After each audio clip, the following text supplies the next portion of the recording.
Welcome to the Sober Unicorn. We are a gay-hosted, all-inclusive podcast about sobriety and addiction recovery for the LGBT plus community and all of our allies. I am your host, Holden, and thank you for joining us today. Well, hello, everybody. It's Holden back here again with the Sober Unicorn. I hope everybody's having an absolutely incredible day. If you're not, I do hope that your day does get better.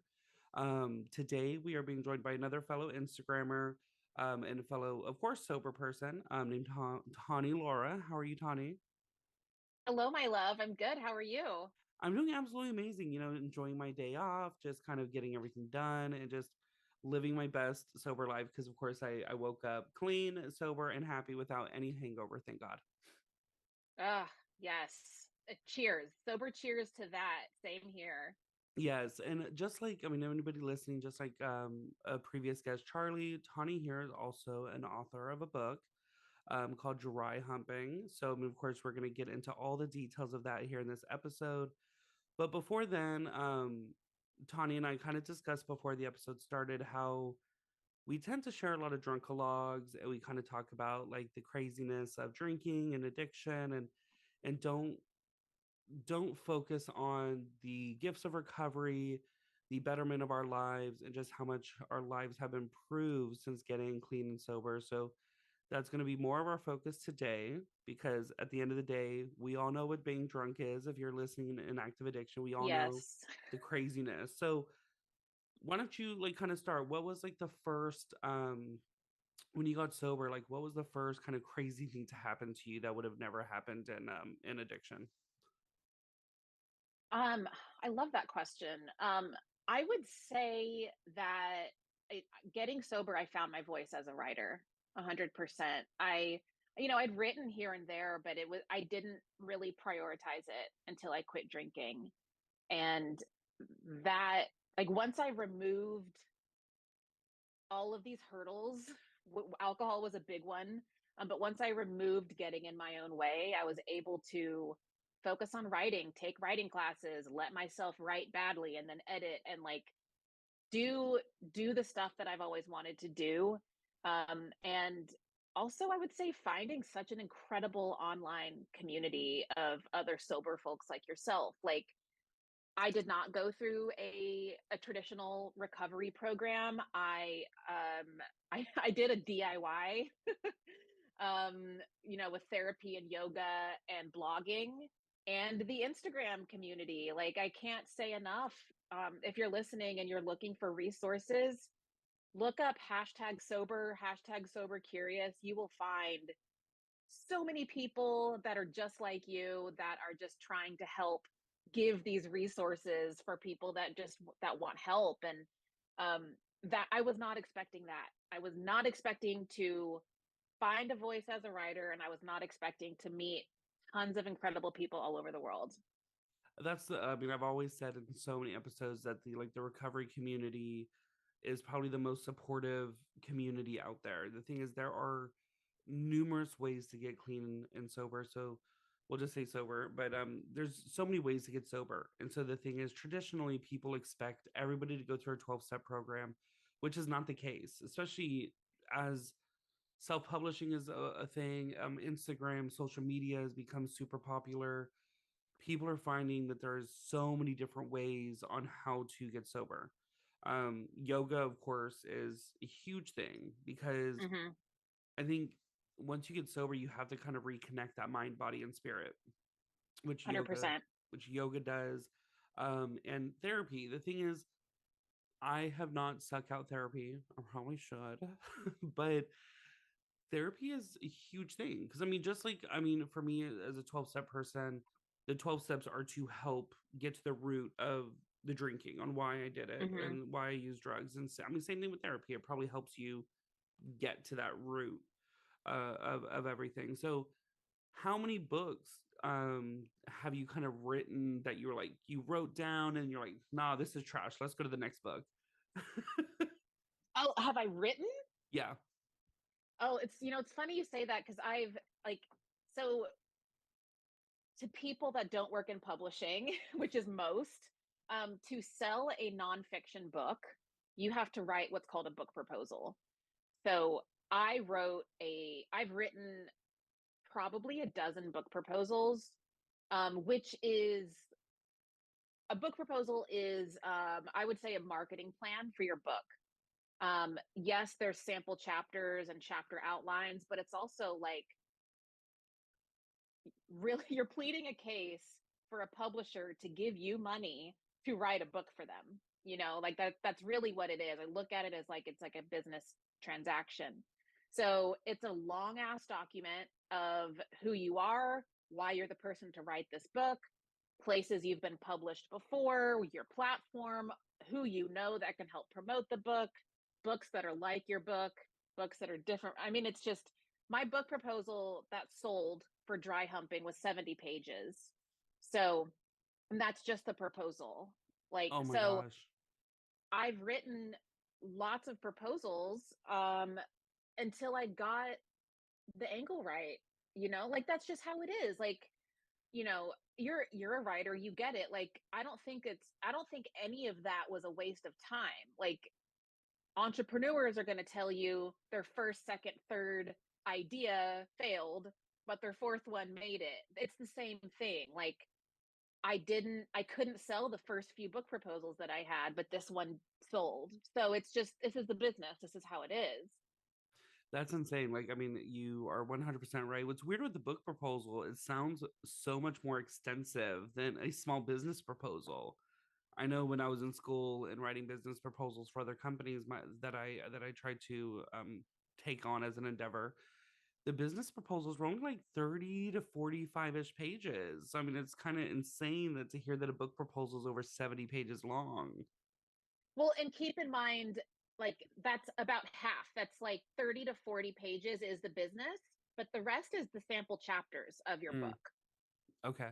I mean, that totally makes sense. I mean, talking about your book, like Dry Humping, of course, that statement, just the title in itself, lets you know what the book is about. But why don't you kind of go into more detail on like what the readers would expect out of that kind of book?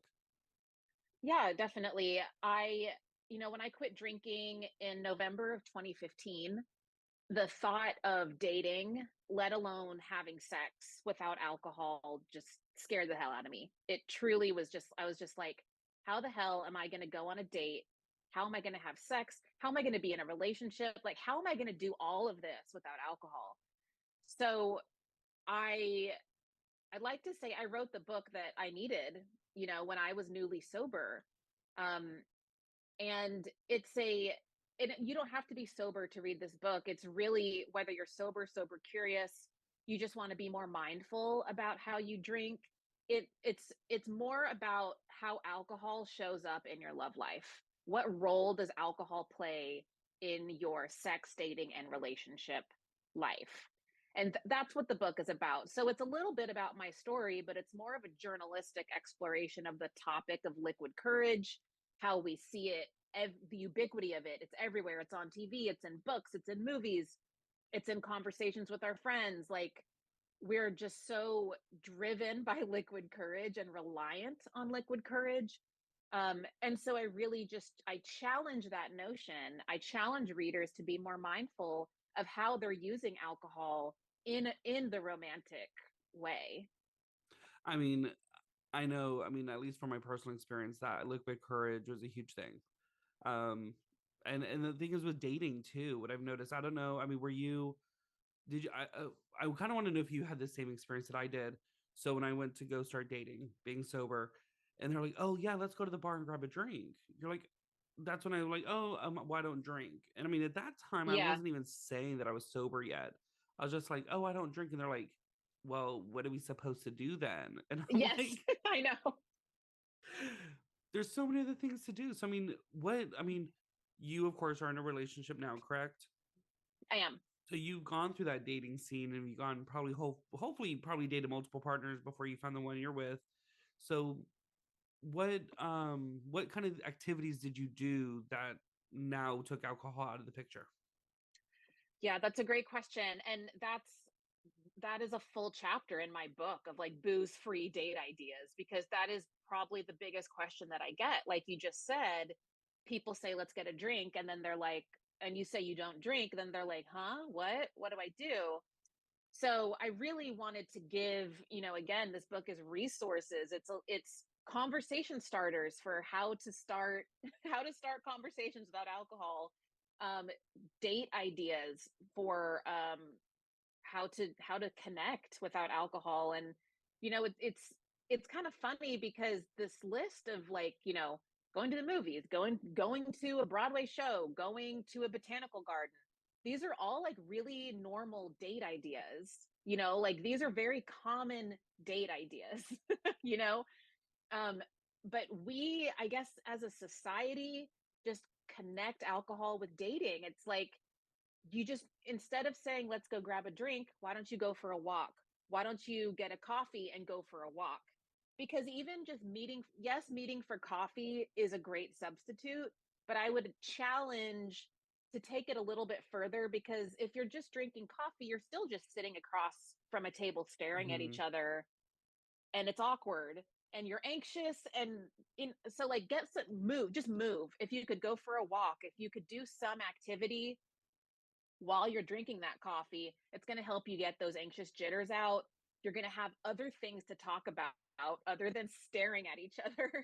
you know Even just like going to a museum, go to a museum and walk around and look at these fabulous pieces of artwork and just talk about them. That's going to be a much more meaningful, intentional date than just having a drink or having coffee and talking about, where are you from? Where'd you grow up? What TV shows do you like? And there's nothing wrong with that. There's absolutely nothing wrong with that. But I throw the experiential dates out there, because people who are either getting sober or even just looking for alcohol free dates tend to tend to also be looking for a more mindful connection. And I think that's the reason, as you said, like sitting across from coffee. I've done that before, a coffee date. And that was like probably the worst dates I've ever been on because of that, like just that weirdness. Like you have to kind of force the conversation with alcohol, at least. When I was dating with that broke down that barrier of anxiety. I mean, maybe that's why people kind of put the two and two together, because if they don't have that alcohol, they actually have to think about what they're going to talk about. They have to Yes, come up with an idea, at least with an experience, whether you're going to a roller rink. Roller rinks are coming back from the 80s right I'm now. here. I'm here for that. Roller rink, bowling, go to an escape room, like literally just do something. Like, just go to the zoo, go walk, like just go do something. Hmm. And I can't promise you'll have a good time, but I can, pretty much I think you will have a more intentional time, and Hmm. you'll probably feel less awkward Well, and it's because not you're moving and forced. you're not, it's not forced. That's a great point. And you're also, I think part of what makes dating so awkward is this, like, starting over and talking about yourself, like, again, like, I have to tell my story again. So if you are at a botanical garden or you're at a museum, you're talking about other stuff, and your own story will come in, of course, but it's more about, like, what are you experiencing together, and are you having fun experiencing that together? Then some of that awkwardness is going to go away. I think with dating, when it first starts, you're so worried about throwing like your entire life out there to say, can you cope with this or not cope with this, before allowing that person to learn your personality.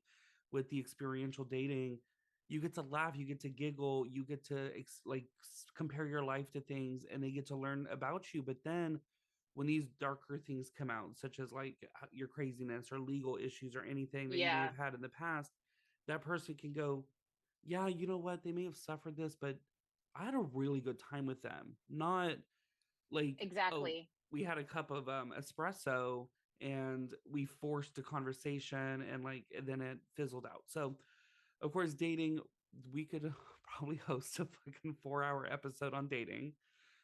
Dating is, It's real. it's real, and it's real annoying too. It is, especially like being queer and sober is a whole other thing. I Here in New York, I co-host queer sober socials, because as I'm bi, and I know I'm bi, and the majority of my friends are in the queer community. The the queer community, our safe space has always been the gay bar. You know, Mhm. that's where you go to find respite from family members who don't support you. That's where you go to find your people. So there is this false sense of safety that we as queer people feel in a bar. And then, as you meet people in a bar and then you find other party favors, and then the party, to quote against me, the party takes you places you never planned on going.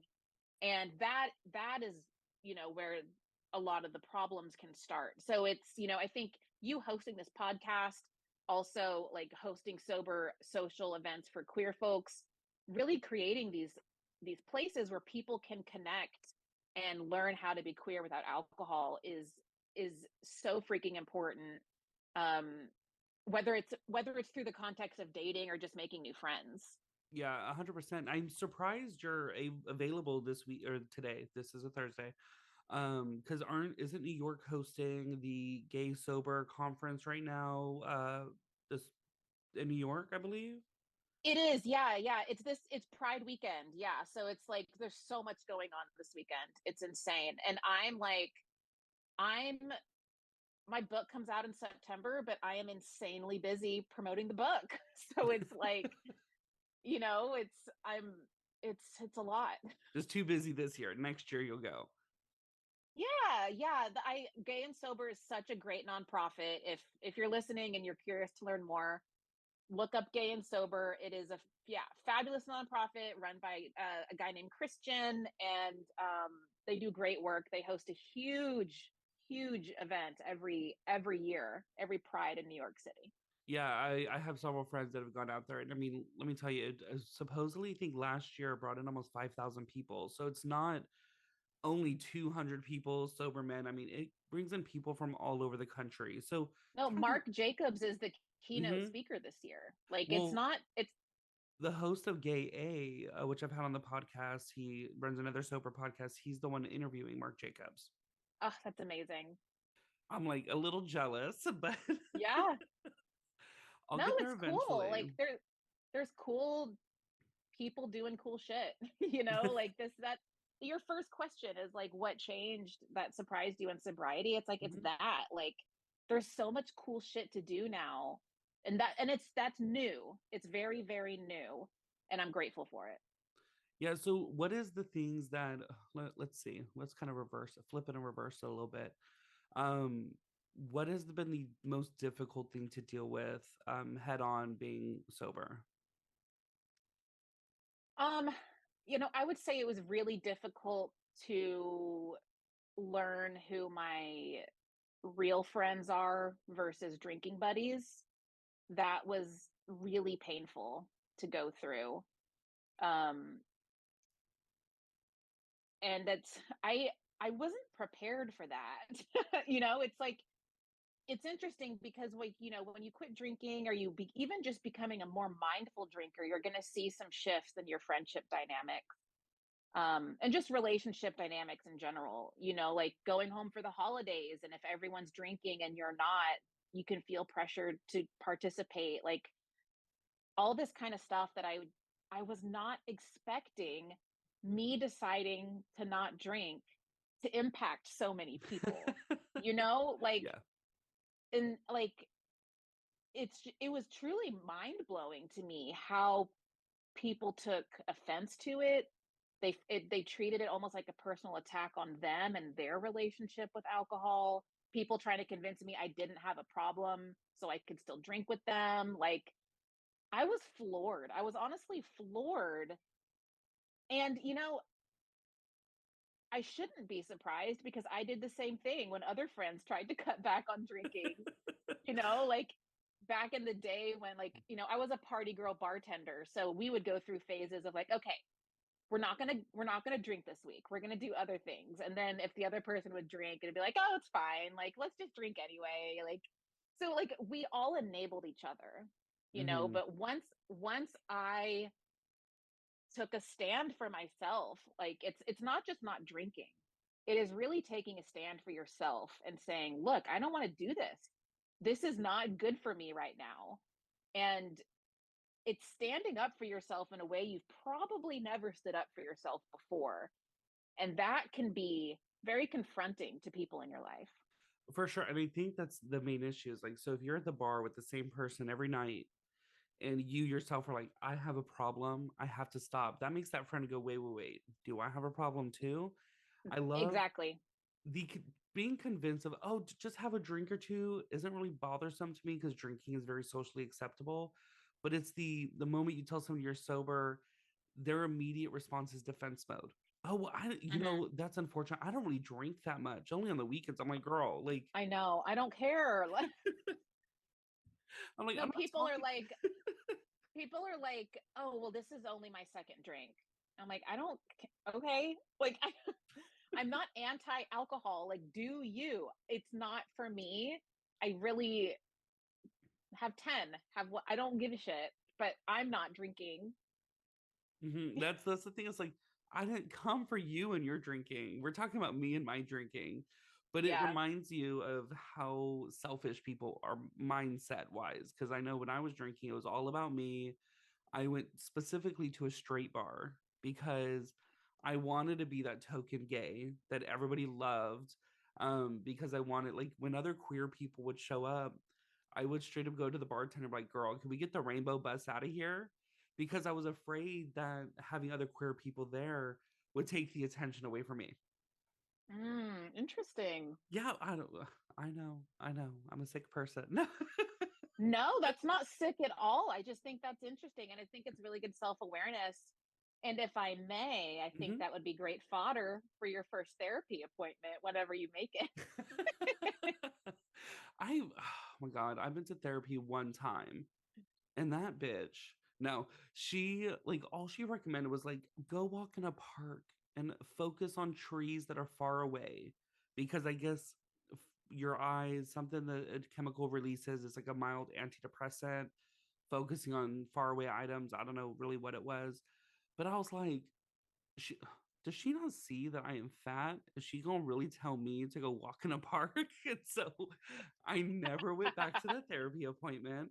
Um, and talking about book writing, like of course my book's at an editor right now. Like writing, honestly, for me was probably the most therapeutic like Mm. thing I could have done in my recovery. I mean, a lot of the trauma that I endured and kind of blew up into like made a mountain out of a molehill. I kind of look back at that now, writing it down, and I'm just like, girl, you're really still mad over that? So you were able to like write it down and release it in a way? Yes, yeah, and Yeah, especially when that's it came cool. to like the forgiveness part, it was like with my father's situation and stuff like that. Like, I changed. Like Holden is not my like not my birth name. Like I paid a hell of a lot of money to get it to be Holden to escape from that past. And it's kind of like, even though there's certain people in my life that I still don't want in my life, it's they deserve happiness. They deserve to recovery themselves or not recovery, whatever they choose.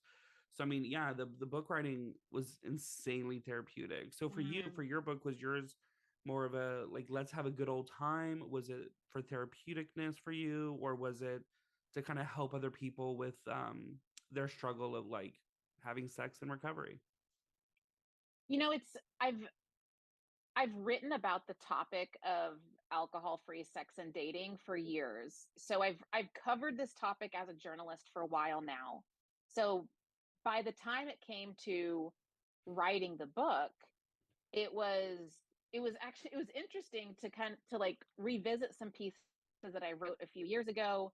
Maybe I've changed my perspective or learned new things or more studies have come out or I've interviewed more people. So it was really like it's just more of like a continuation of the conversation that I'm having, but just on a much bigger scale. You know, when as a freelance journalist, I'm writing, 1,000 word pieces, that's short. Yeah.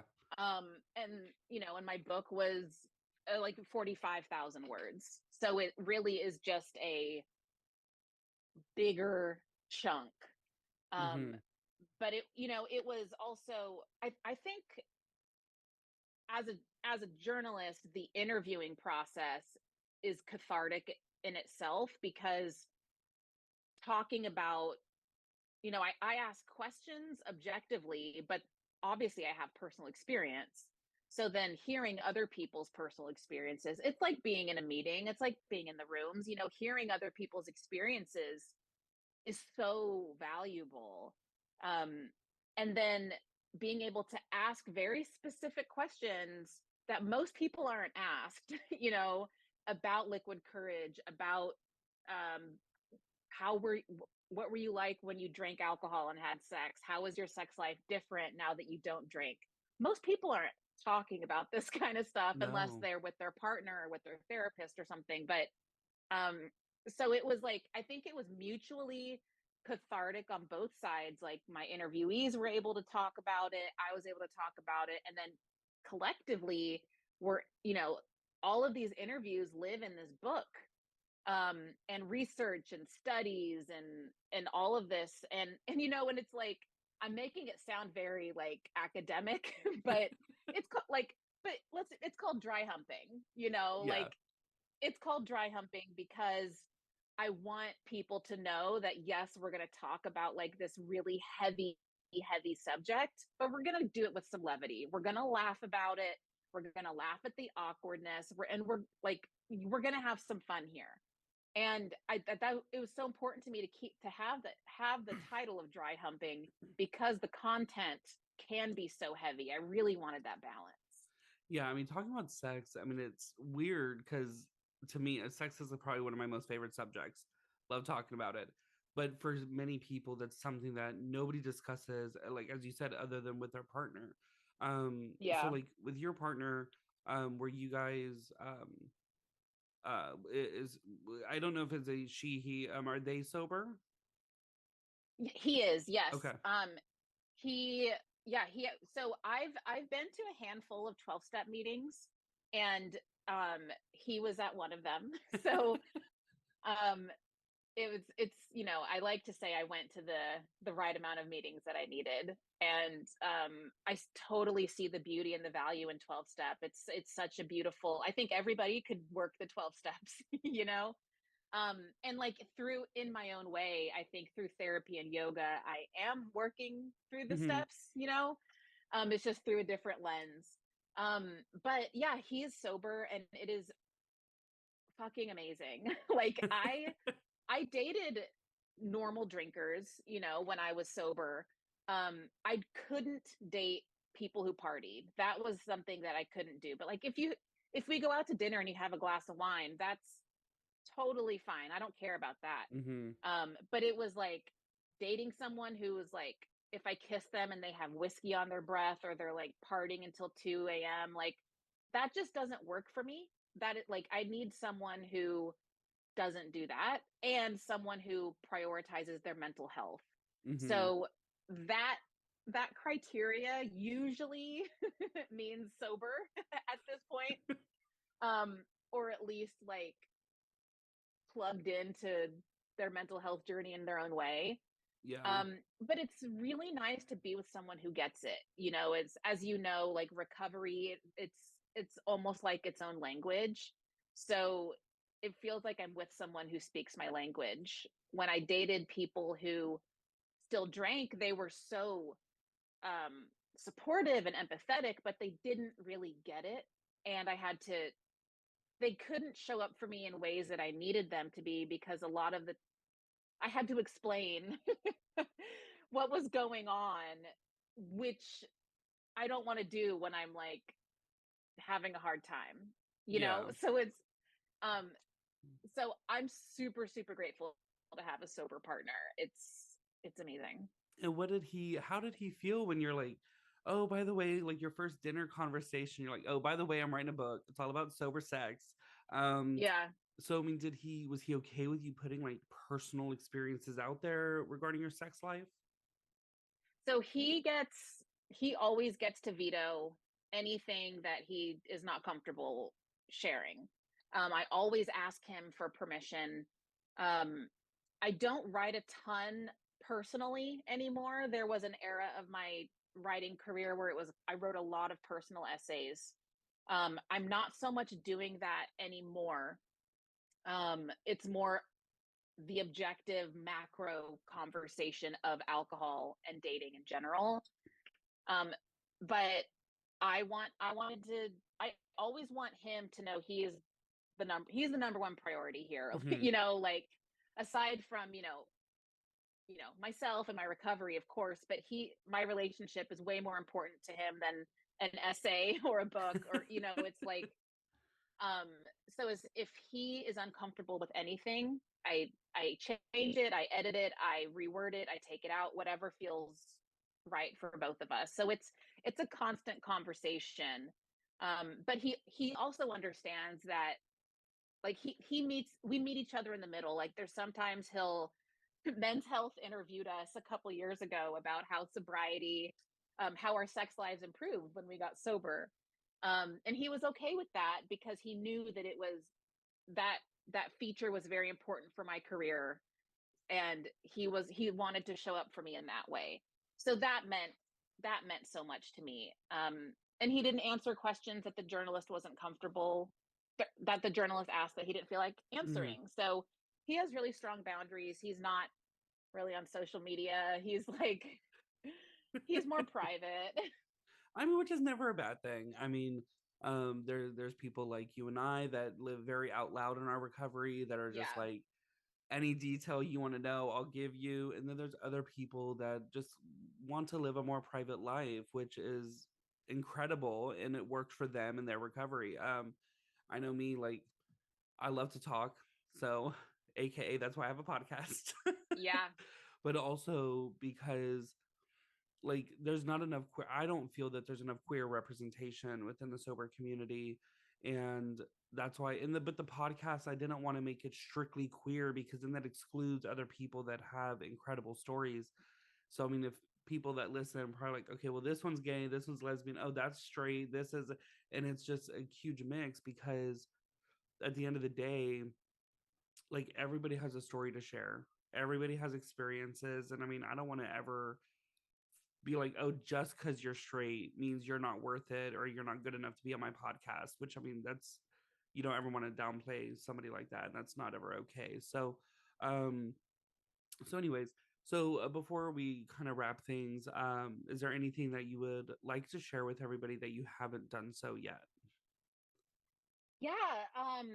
I in addition to the book, I also have a weekly advice column called Beyond Liquid Courage, where people write me, they ask questions about alcohol-free sex and dating, and then I answer them every Wednesday, hump day, of course, new issues come out. So yeah, if you wanted to check that out or submit a question, I would love that. I will be writing you a question. Please. And of course, where can, I mean, if people want to find you, or just want to learn more about you or your book, where can they find you and where can they find your book? Yeah, definitely.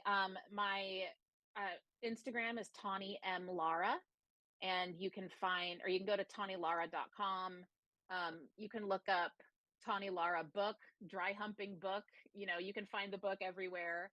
Um, it comes out in September, so pre-orders are so important, for the success of books. Um, it helps the publishing house know how many to print. It helps bookstores know which books to carry. And it helps authors get on the bestseller list, the more pre-orders that they can get. Um, so it is super helpful. And it's also a fun little gift to your future self. Like I pre-order books all the time and I forget about them and then they just show up and I'm like, oh yeah, thanks. Thanks, Tawny, 2 months ago. That was a nice little gift. Um, you can get it, pre-order anywhere. And, in the meantime, you know, this is why I started the column, because people were like, okay, I pre-ordered the book, but like, I need help now. Hmm. What can I do now? So I started the column to really like keep the conversation going, because as there's so much more than the 45,000 words that are in this book. That's a small book, FYI. That's a small little book. Um, So let's keep the conversation going. And yeah, I'm just thank you so much for like giving me the space to share about this important conversation and destigmatizing sober sex.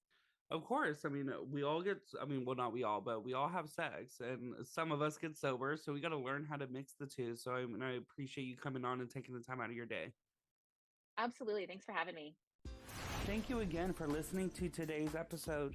Hit that follow button to be notified about new episodes every week. If you'd like to reach out to us, you can find us on Instagram at The Sober Unicorn Podcast or on our website at thesoberunicornpodcast.com. There you will find our episodes as well as our very own sober-owned shop featuring products from small businesses that are sober-owned. And remember everyone, don't be normal, be a unicorn, but better yet, be a sober unicorn.